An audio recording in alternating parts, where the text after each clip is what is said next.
오늘은 여러분들이 잘 듣던 이야기들을 한번 정리한다 이렇게 생각해 주시면 될 것 같습니다.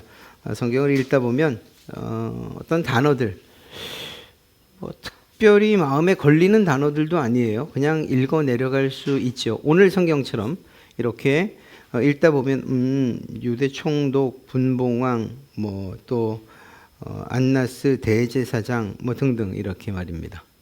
그런데 이것들을 조금 더 잘 이해하려면 거기에 해당하는 한 단어들, 특별히 오늘은 직책과 그리고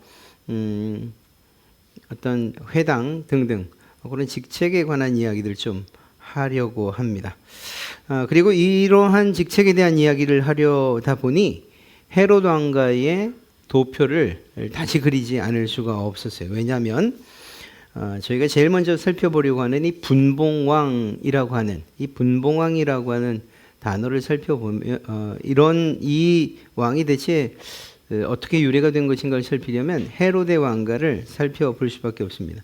일반적으로 왕가가 이렇게 이어져 갈 때에 아버지, 아들, 그리고 그 아들의 아들, 아들의 또 아들 이렇게 한 명에게 이렇게 왕권이 이어져 내려가지 않습니까? 여기서도 보면 안티파스에 의해서 그의 아들 안티파터가, 그리고 안티파터에게도 여러 아들, 딸이 있었지만 헤롯 대왕이 이렇게 왕위를 이어가지 않습니까? 물론 파사엘과 헤롯 대왕 사이에는 일이 좀 있었지만 말입니다. 이렇게 왕들이 아버지를 이어서 한 명씩 왕이 되어야 하는데, 그런데 여기에서 이제 한 가지 이렇게만 이루어지지 않는, 그러니까 헤롯 왕 이후에 그의 아들들이 여럿 있었고 그 가운데 어느 하나를 택해서 왕으로 물려주지 않고 왕권을 분리해서 지역을 분리해서 그 지역을 다스리는 여러 명의 왕들을 두기 시작한 겁니다. 이유는 정확히는 알 수 없습니다만 이 헤롯 왕은 그렇게 합니다. 그래서 헤롯 대왕의 아들들이 여럿 있었는데 그 가운데에서 아켈라오, 헤롯 안티파스, 그러니까 안디바라고 불려지는, 그리고 빌립, 여기선 2세를 말합니다. 이 파란 박스를 친 헤롯 대왕 아래에 아켈라오, 헤롯 안티파스, 빌립 2세, 이 세 명에게 지역을 나누어서, 이스라엘 지역을 나누어서 각각을 다스리는 이러한 왕으로 세웁니다. 이렇게 나눠진 땅을 다스리던 지역의 왕을 분봉왕이다 이렇게 이야기합니다. 그래서 헤롯 대왕 이후에 이 대헤롯은 아들 셋에게 통치권을 분배했고 그 지역들을 나눈 것이죠. 이렇게 해서 이 헤롯의 유언으로만 땅이 나뉘고 이렇게 인정받은 것은 아니에요. 이렇게 이 지역을 아켈라오가 다스리겠습니다. 또 이 지역은 안디바가 다스리면 좋겠습니다. 또 이 지역은 빌립이 다스리면 좋겠습니다 라고 헤롯이 유언으로 남겼다 하더라도 이것을 승인해 주는 것은 결국 로마에 가서 로마에 의해서 승인을 얻어야만 했습니다. 그리고 로마는 그것을 승인했던 거죠. 그래서 땅이 어떻게 나뉘냐, 빨간색 부분이 사마리아, 유대, 이두메, 이 에돔 지역까지 포함해서 아켈라오가 다스리고요. 그리고 파란색의 갈릴리와 베레아 지역을 안디바가 다스리고요. 녹색의 갈릴리 동부 이두레 지역을 이 빌립이 다스리게 됩니다. 그래서 각각의 분봉왕이라고 합니다. 그러니까 분봉왕은 여럿 있을 수 있는 거죠. 오늘도 성경을 보면 헤롯이 갈릴리의 분봉왕으로 있었다라고 말할 때는 바로 그 헤롯 안디바를 이야기하는 거겠죠. 그렇죠? 그리고 이두레 지역을, 그리고 드라고니 지방의 분봉왕으로 빌립이 있었다, 이 녹색 지역을 이야기하는 거겠죠. 이런 식으로 이 분봉왕에 대한 이야기를 할 수밖에 없습니다. 그런데 왜 빨간 부분에는 분봉왕이 아니라 분봉왕의 아켈라오의 이름이 없는가? 이건 좀 이따 살피면서 그 답을 얻게 됩니다. 어찌되었거나 분봉왕이라고 하는 것은 헤롯 대왕 이후에 그 대왕이 자기 아들들에게 땅을 나눠주고 나누어서 다스리게 했다라는 그런 의미에서 분봉왕이라고 불려집니다. 먼저 아켈라오가 다스린 지역은 빨간색 부분의 유대, 사마리아, 이두메, 그러니까 에돔 지역이었는데, 이 아켈라오, 그러면 예수님께서 탄생하신 이후 이집트에 잠시 피신하셨다가 돌아오지 않습니까? 이 헤롯 대왕이 2살 아래의 남자아이들을 다 죽이라고 명령하는 것, 이 사건과 연관돼서 이집트로 피신을 가셨죠. 그리고 나서 돌아와야 하는데 갈릴리로 가게 됩니다. 그러니까 유대 땅으로 오는 것이 아니라 갈릴리 지역으로 가서 살게 되시죠.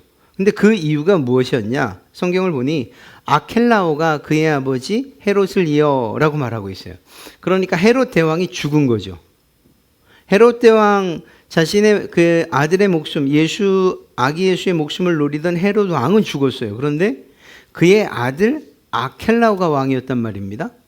그리고 이 아켈라오는 우리가 잠시 후에 살펴보겠지만 아주 난폭한 그런 왕으로 알려져 있거든요. 그러다 보니까 예수님의 부모는 그 지역으로 다시 가는 것을 두려워할 수밖에 없었어요.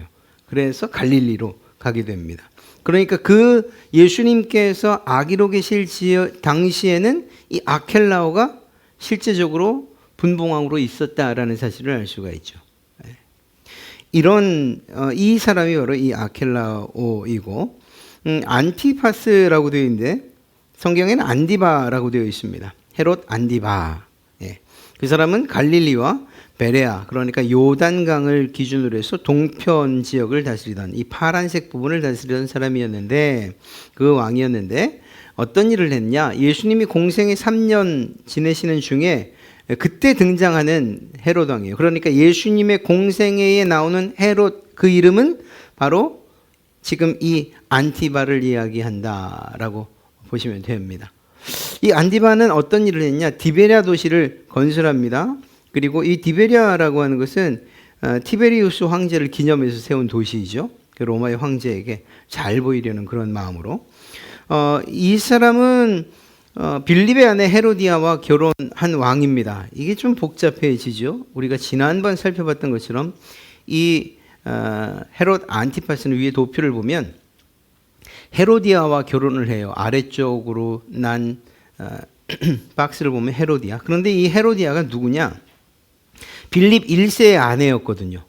그러니까 자기 배다른 동생의 아내를 자신의 아내로 삼은 겁니다. 이게 문제가 되지요. 그래서 이걸 누가 지적하냐? 성경을 보면 세례 요한이 이 부분을 아주 신랄하게 비판을 합니다. 듣기가 싫잖아요. 그래서 이걸 어떻게 하면 좋겠냐 했더니 그러던 차에 어떻게 하면 좋겠는가 정말 고민하고 고심을 하던 차에 어떤 일이 있는가? 이 헤로디아의 딸인 살로메가 정말 춤을 너무나도 아름답게 춥니다. 그리고 그것에 너무 마음이 뺏겨서 그에게 소원을 묻죠. 야, 네가 뭘 원하냐? 그때에 이 살로메가 헤로디아 어머니에게 찾아가서 지금 이 왕이 내게 나의 소원을 들어준다고 하는데 뭘 요청할까요? 그랬더니 쟁반에 이 세례 요한의 목을 담아오시오. 이것을 요청하게 합니다. 그래서 결국 세례 요한이 죽게 되죠. 옥에 갇혔다가 죽게 돼요. 이때에 세례 요한을 죽인 사람이 누구냐? 바로 이 안디바, 헤롯 안디바입니다. 예수님께서 여우라고 지칭했던 왕이 바로 이 안디바이고, 마지막에 예수님을 신문했던 헤롯 왕이 누구냐? 바로 이 안디바입니다. 그러니까 이 안디바는 예수님의 공생의 사역에서 아주 중요한 역할들을 담당하고 있었다, 이렇게 말할 수 있죠. 빌립 2세의 지역은 갈릴리 북동부였는데 특별하지는 않습니다. 그런데 북동부 이 지역은 주로 이방인들이 거하는 그러한 지역이었다. 데가볼리라고 불려지는 그 지역이었다. 이 정도만 우리가 알고 있으면 될 것 같습니다. 분봉왕들이 다른 분봉왕도 있습니다. 물론 시대가 흐르면서 아버지 시대가 지나면서 이어지죠. 그래서 아켈라오, 헤롯 안티파스, 빌립 2세 이후에 아리스토블루스의 아들인 헤롯 아그리파 1세가 있고 그 아그리파의 아들인 헤롯 아그리파 2세가 있습니다. 왼쪽 아랫부분에 파란색 박스죠. 이 아그리파 1세는 어떤 사람이냐? 성경에 야고보 사도를 칼로 죽인 사람이 바로 이 헤롯 아그리파 1세이고 베드로를 옥에 가뒀던 사람 역시 헤롯 아그리파 1세입니다. 그래서 결국은 사도행전 12장을 보면 충이 먹어 죽은 왕, 벌레 먹어서 죽은 왕, 하나님의 심판이라고 말할 수 있죠. 그 아그리파 왕이 누구냐? 바로 이 사람입니다. 물론 거기는 헤롯 왕으로 나옵니다.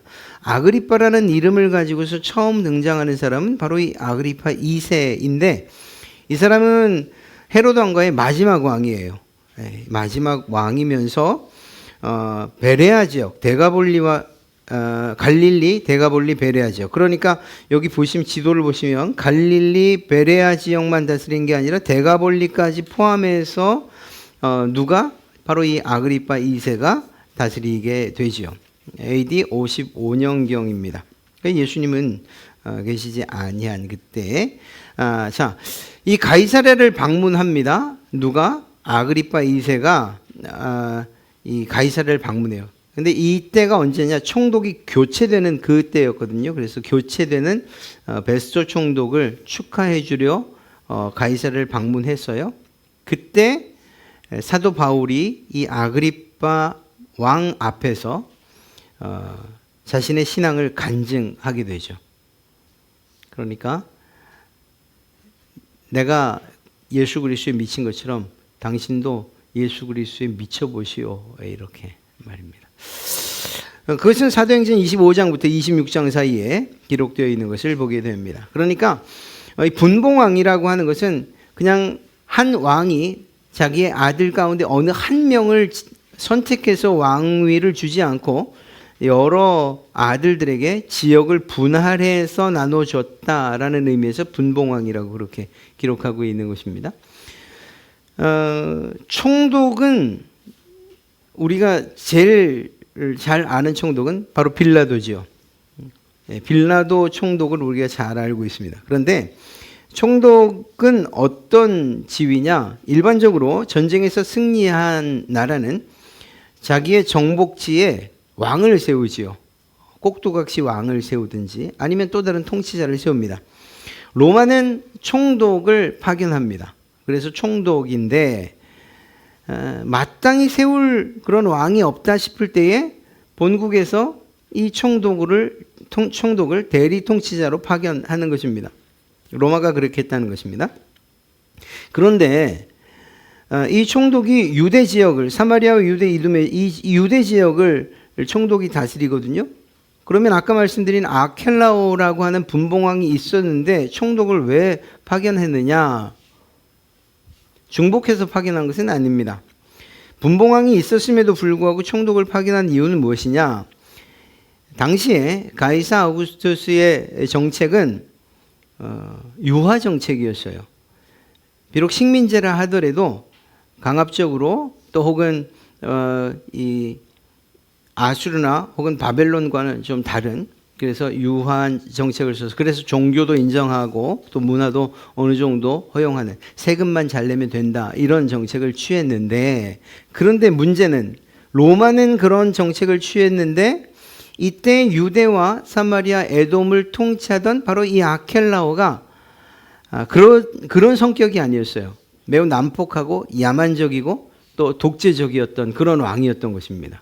그러다 보니까 이 아켈라오 때문에 유대 지역에서 폭동이 일어나게 됩니다.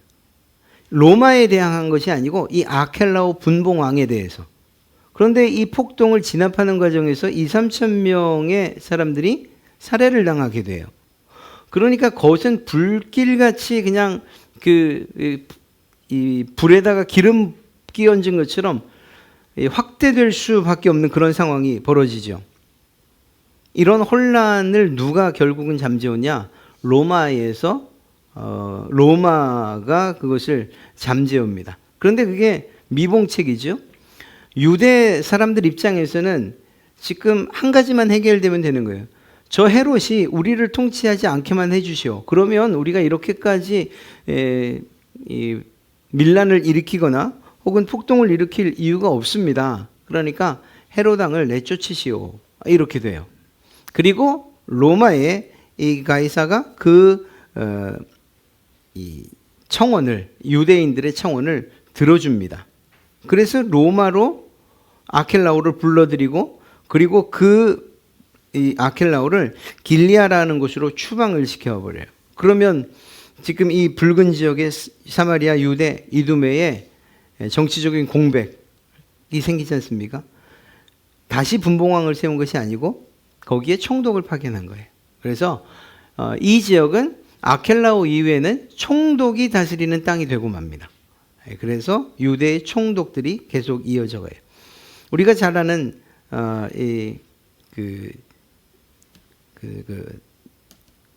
본디오 빌라도는 5대 총독입니다. 그러니까 훨씬 이전부터 총독이 파견됐던 것을 알 수가 있죠. 예수님 당시의 총독들을 보면 뭐 특별히 그냥 한번 기록해 놓은 거예요. 저희한테 중요한 건 본디오 빌라도죠. 포니우스, 마르쿠스 암비비우스, 아니우스 루푸스, 발레리우스. 이게 참 발음도 안 되네요. 발레리우스 그라투스. 그 다음에 이제 5대째 이 본디오 빌라도가 오게 됩니다. 그래서 26년부터 36년까지. 그러니까 예수님 마지막 재판에 본디오 빌라도가 참여를 할 수밖에 없는 그런 상황이 된 거죠.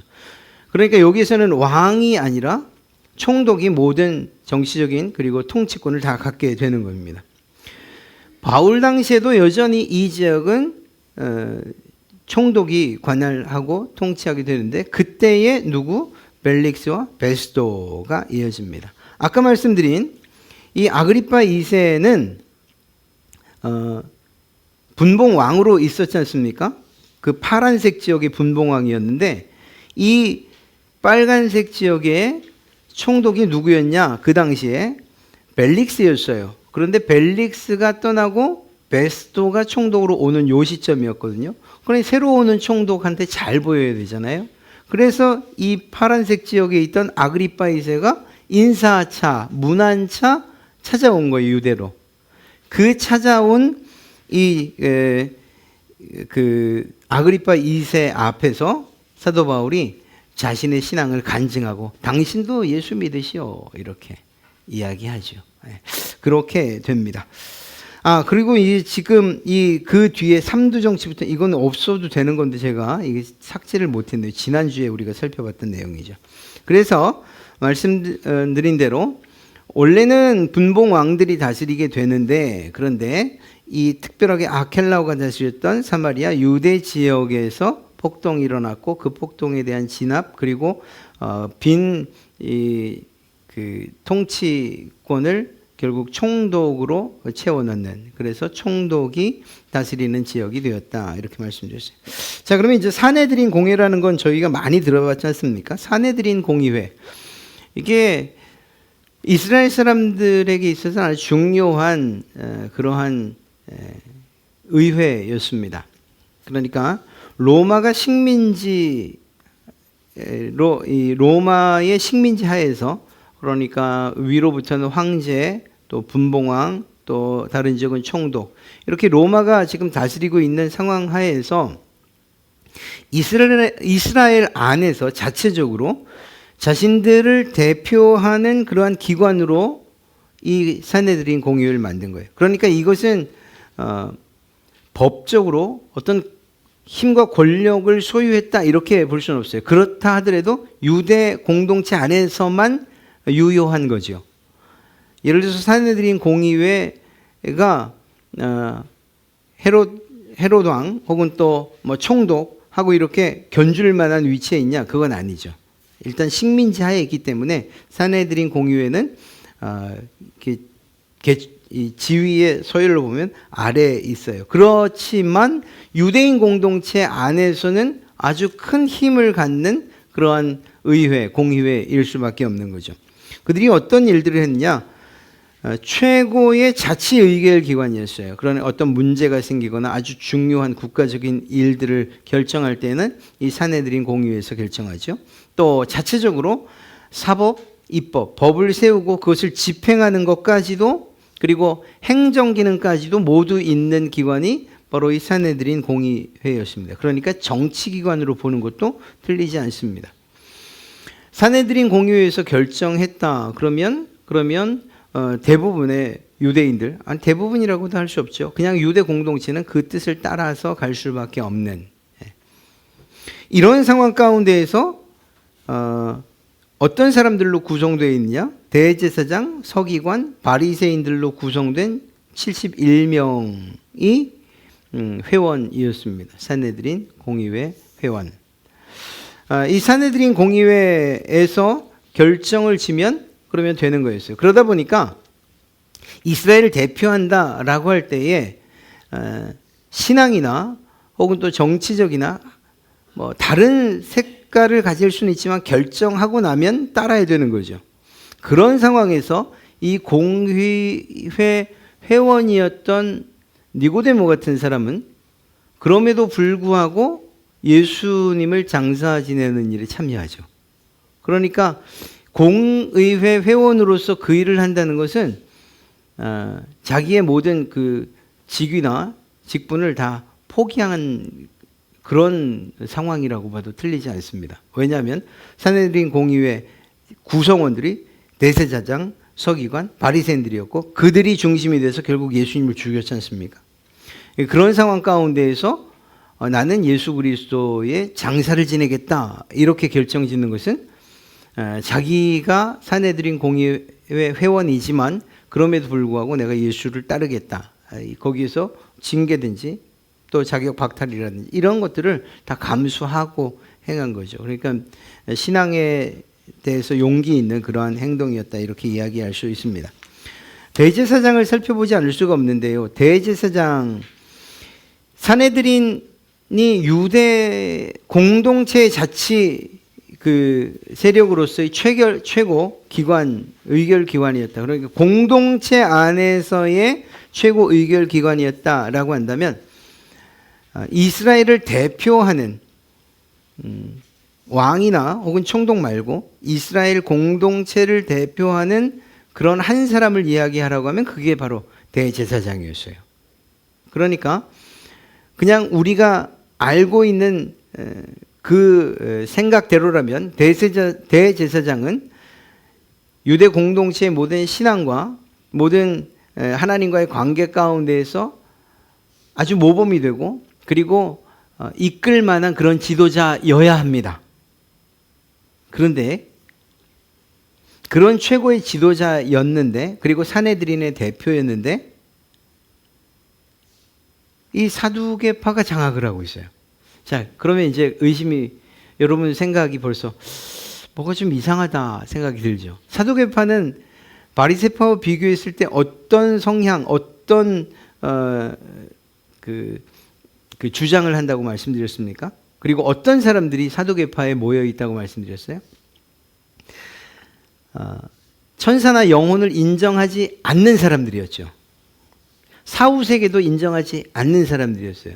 사두개파의 관심은 온통 내가 지금 이 땅에서 잘 먹고 잘 사는 일에만 관심이 있었어요. 그러다 보니까 이 사람들은 누구와 손을 잡아야 되느냐? 권력자들과 손을 잡을 수밖에 없는 사람들이었어요. 로마의 권력에 빌붙어서 사는 사람들이 바로 이 사두개파 사람들이었어요. 그런 사람들이 유대인들을 대표하는 그리고 신앙의 대표자라고 할 수 있는 대제사장직을 관할한다고요?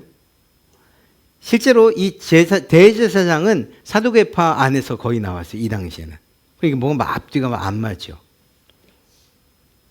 그러니까 생각을 해보시면 예수님께서 성전 청결 운동을 하실 때에 왜 그렇게 성전이 정말 강도의 소굴처럼 바뀔 수밖에 없었냐?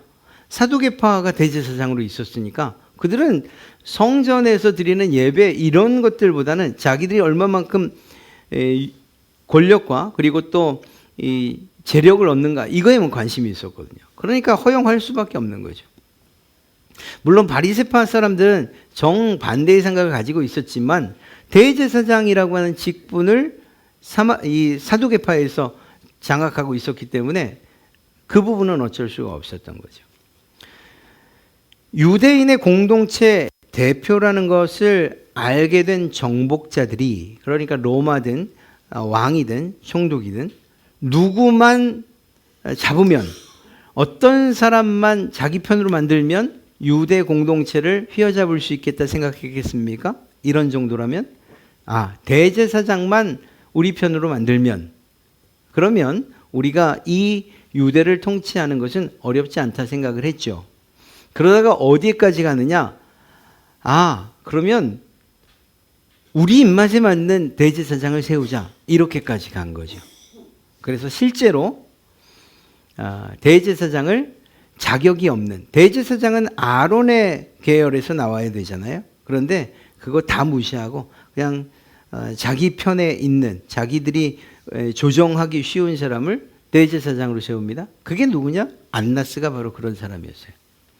안나스는 이후에 자기의 대제사장직을 돈 주고 팔기까지 하죠. 그래서 대제사장직이 돈으로 매관매수를 하는 이 지경에까지 이르게 됩니다.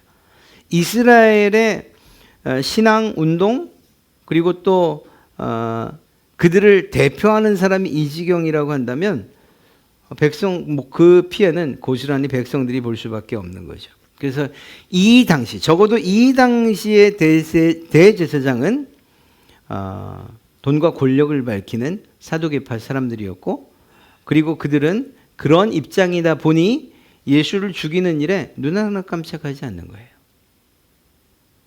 그들이 이야기한 것은, 그들이 내건 것은 신성모독이었습니다. 그렇지만 그러나 가만히 생각해 보면 예수님께서 자신들이 가지고 있는 그 권력을, 백성의 힘을 빌어서 정치권에 들어오면, 예수님께서 통치하게 되시면 자신들이 가진 모든 것들을 다 잃어버릴 수밖에 없는 거죠. 헤롯도 그랬고, 안디바 헤롯도 그랬고, 그리고 대제사장도 그런 사람들이었고, 사두개파도 마찬가지였고, 또 거기에 빌붙어 사는 모든 사람들이. 그러니까 예수님을 죽일 수밖에 없었던 거죠. 물론 바리새파 사람들과 또 서기관들도 거기에 한 몫을 하는데, 그들은 실제적으로 신성모독, 또 혹은 율법을 잘 지키고 하나님의 말씀대로 살려고 애를 썼던 경건한 사람들이었지만 이 메시아에 대한 실체를 제대로 발견하지 못한 거죠. 그러니까 여기에서 정말 놀라운 일이 일어나는 것이, 한 가지의 목적을 위해서는 사두개파와 바리새파가 손을 잡는다는 거예요. 이 둘은 결코 손을 잡을 수 없는 사람들이거든요. 한편은 그들이 가진 사상도 달랐고, 한편은 잘 먹고 잘 사는 현세에 관심이 있고, 한편은 하나님의 말씀과 그 말씀을 따라 사는 삶에 관심이 있는 사람들인데요. 이 둘이 다른데 예수님을 죽이는 일에는 둘이 손을 잡아요. 또 세례 요한이 도대체 어떻게 가리키나 볼 때 역시 손 잡아요. 예수님을 올무에 빠지게 하고 싶을 때도 역시 손을 잡아요. 그러니까 정말 자신들의 이익과 목적을 위해서 수단과 방법을 가리지 않는 사람들이었다라는 사실들을 우리는 잘 알 수가 있는 거죠. 적어도 예수님 당시의 대제사장은 이랬다. 이게 정말 안타까운 일일 수밖에 없는 것입니다. 회당에 대한 이야기는 우리가 참 많이 듣죠. 이 회당은 기본적으로 히브리어로는 기도하는 집, 집회, 모이는 집, 그리고 학습하는 집, 교육, 그리고 헬라어로는 함께 모이다라는 그러한 의미를 가지고 있습니다. 그러니까 이것을 종합적으로 말씀드리면 모여서 배우고, 배우는데 하나님의 말씀을 배우고, 그리고 또 그 신앙을 유지해가는 그러한 곳으로, 그러한 장소로 회당을 만든 거죠. 많은 기원설이 있어요. 언제 만들어졌느냐, 모세까지도 올라가는데 일반적으로는 바벨론 포로기에 만들어졌다, 이렇게 이야기합니다. 예루살렘 성전이 무너졌잖아요. 무너지고 났지만 이들에게 있어서의 중요한 것은 결국은 비록 자신들은 멸망했지만 이제 깨닫고 보니 하나님과의 관계가 정말 중요했구나. 이것을 깨달았지만 늦었죠. 이미 끌려가고 난 다음이니까. 성전도 무너졌고, 그리고 자신들은 이방 땅에 끌려와 있고, 신앙은 유지해야겠고, 하나님을 예배하기는 해야겠고, 그래서 10명 이상만 두면 자신들이 모여있는 지역에서 회당을 만들기 시작합니다. 그리고 그곳에서는 그 이름의 의미처럼 교육하는 일, 그리고 그 신앙을 전수하는 일, 그리고 무엇보다 거기에서 아주 중요한 역할을 했던 사람이 바로 서기관들이에요. 서기관들의 가장 중요한 역할은 성경을 필사하는 거예요. 하나님의 말씀을 필사하는 거예요. 그 필사는 뭐 거의 인쇄 수준이에요. 그렇게 필사하고 그 필사한 성경들을 가르치고 해석하고 하는 일에 율법학자들이, 그리고 또 이 랍비들이 가르치고 해석하고 가르치는 일들을 이 사람들이 담당하게 되죠. 그러니까 이 회당은 이스라엘 공동체에 있어서는 아주 중요한 장소가 됩니다. 그렇게 바벨론 지역에서 회당이 만들어졌어요. 그러면 이제 돌아오는 70년 이후에 예루살렘으로 다시 돌아오게 되지 않습니까? 이스라엘로. 그런데 말씀드렸던 것처럼 돌아온 사람들은 성전에서 다시 하나님을 예배하게 됐습니다만 남은 사람들이 꽤 많았어요. 남은 사람들이 있었어요. 그래서 그 사람들은 그냥 자기가 있는 지역에서 여전히 회당에서 하나님을 예배하고, 그리고 말씀을 배우고 하는 일들, 그리고 가르치는 일들을 계속 했죠. 그러다 보니까 이렇게 그 디아스포라라고 하는데, 이렇게 흩어진 유대인들이 있는 곳에는 회당들이 있을 수밖에 없었죠. 말씀드린 것처럼 이 회당의 일부 회원들이 사내들인 회원이기도 했습니다. 서기관들이 아마 대부분 사내들인 회원으로 있지 않았겠는가 생각을 합니다. 회당은 예수님 당시에는 뭐 특별한 그렇게 이 성경 안에서 또 어떤 사건들이 일어나는 장소로는 나타나지 않습니다만, 예수님 이후 이방인 전도에 있어서는 이 회당이 아주 중요한 역할을 하게 됩니다.